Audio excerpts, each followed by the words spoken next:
Pelaku usaha makanan kerupuk mie kuning yang ada di Desa Pasir Jambu, Kecamatan Sukaraja, setiap harinya kebanjiran pesanan.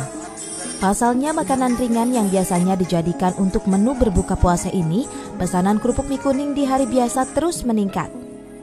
Kepala Desa Pasir Jambu, Wahyu AS mengatakan, usaha kerupuk mie kuning yang sudah bertahun-tahun ditekuni warga ini merupakan usaha turun-temurun dari nenek moyang hingga sekarang masih dilakukan. Bahkan usaha kerupuk mie kuning juga sudah dikenal di mana-mana. Di mana home industry tersebut ada diantaranya mie kerupuk, dan itu juga termasuk di dalamnya bukan saja mie kerupuk bundar, termasuk barangkali yang disebut dengan berondong. Kemudian di samping home industry di Pasir Jambu juga ada yang bentuknya seperti pariwisata. Itu diantaranya seperti fishing palay.